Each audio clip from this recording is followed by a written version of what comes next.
मंदार का जो पुष्प होता है, आंकड़े का जो फूल होता है, एक सफेद कलर का भी होता है और एक गुलाबी कलर का भी होता है। देखा है आप लोगों ने? बोलो, जम के बोलो, देखा है ना?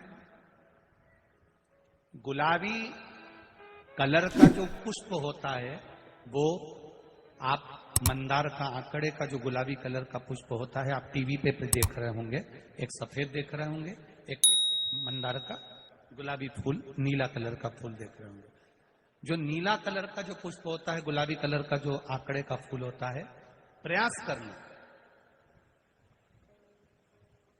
जब किसी विषम परिस्थिति में फंस गए, विषम परिस्थिति, जब आपको लग रहा है कि मुझे बहुत भय लग रहा है, कुछ बुरा होने वाला, आपको लग रहा है आज मेरी उल्टी आंख बहुत फड़क रही है, कुछ गड़बड़ होने वाला है, आपको लग रहा है मेरी सीधी आंख फड़क रही, कुछ गड़बड़ होने वाला है, तब केवल वो नीला जो गुलाबी पुष्प है मंदार का, उसको कहीं से लाकर शिवालय में अशोक सुंदरी वाली जगह पर स्पर्श कर कर शिवलिंग पर आप चढ़ा दीजिए। आपकी विषम परिस्थिति कैसी भी होगी, वो रास्ता बनाकर बाहर निकल जाएगी। आपको फंसना नहीं, परेशान नहीं। मंदार आंकड़ा, सफेद आंकड़े का पुष्प भी भगवान शिव को समर्पित होकर, जब जब आपके यहां विद्वान ब्राह्मण शिव जी का अभिषेक कराते हैं, पूजन कराते हैं, तो उसमें लिखते हैं पूजन के साहित्य में, बेलपत्री, धतूरा, दुर्वा, ये उसमें नीचे लिखेंगे भस्म।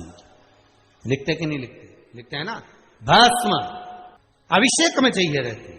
तब उस भस्म का थोड़ा सा भी भाग आप अगर शिव को समर्पित कर रहे हो तो ये जान लें कि शंकर मनवांछित फल प्रदान कर रहे हैं, शिव फल प्रदान कर रहे हैं। महाराज, बेलपत्री के वृक्ष के नीचे बैठकर हाथ में एक बेलपत्र का पत्ता रखकर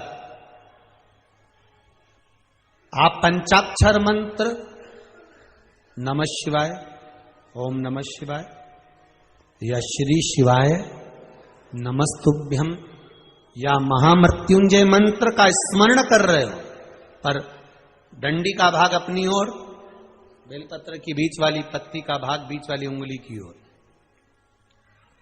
रखकर अगर आप स्मरण कर रहे हैं और अपनी कामना कर कर बेलपत्री के वृक्ष के नीचे बैठकर उस पत्ते को सम्मुख रखकर बाबा से विनय कर कर एकांत में उस बेलपत्री के वृक्ष की छांव में, बेलपत्री के वृक्ष की छांव आप कामना कर कर उस पत्ते को शंकर भगवान के ऊपर समर्पित कर रहे हैं, तो ये जान कर रखें कि पार्वती और शिव का मिलन करवा रहे हैं और अपनी मनवांछित फल कामना पूर्ण करवा रहे हैं। क्योंकि शिव और पार्वती का जब मिलन होता है, शंकर पार्वती जब एक दूसरे के सम्मुख में होते हैं, शिव और पार्वती जब एक दूसरे के सामने अपने बच्चों के कारण एक दूसरे के सम्मुख में आते हैं, तो उनके चेहरे पर प्रसन्नता का भाव आ जाता है।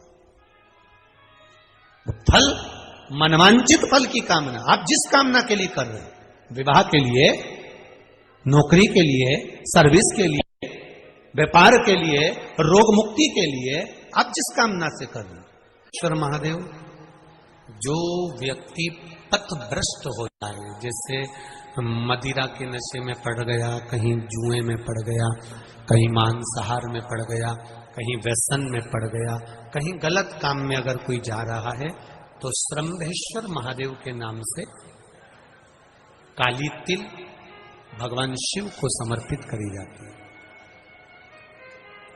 महाराज, काली तिल को वापस उठाकर ले आते हैं, उसी काली तिल को जो मदिरा का नशा करने वाला होता है या जो गलत व्यसन में डूबा हुआ होता है, उसको वो सुबह के समय अगर नहीं खाता तो भोजन के साथ उसको दिया जाए। श्रंभेश्वर महादेव, एक बेलपत्री का भी बहुत अच्छा प्रयोग है श्रंभेश्वर महादेव का, मदिरा पीने वालों के लिए, मांसाहार, व्यसन में, जुए में, वेश्यावृत्ति में, पर नारी में, गलत जगह पर जो डूबे रहते हैं उनके लिए। पहले की कथा में इसका वर्णन किया है बेलपत्री। श्रंभेश्वर महादेव, एक बार सब बोलेंगे, कौन से महादेव? श्रंभेश्वर महादेव। फिर जम के बोल लो एक बार, श्रंभेश्वर महादेव। जब हमारे घर में क्रोध बढ़ता है, या कोई गलत कार्य में जाने लगता है तो श्रंभेश्वर महादेव का हमें शरणागति लेना चाहिए, श्रंभेश्वर महादेव का पूजन करना चालू कर देना चाहिए। कई लोग कहते महाराज जी श्रंभेश्वर महादेव का मंदिर कहाँ मिलेगा, हम कहाँ पूजन करने जाए? कहीं नहीं जाना, तुम्हारे घर के पास में जो शंकर जी का मंदिर है वहीं जाओ, उसी देवालय में उसी मंदिर में जाओ, श्रंभेश्वर महादेव के नाम से जल चढ़ाना प्रारंभ करेंगे।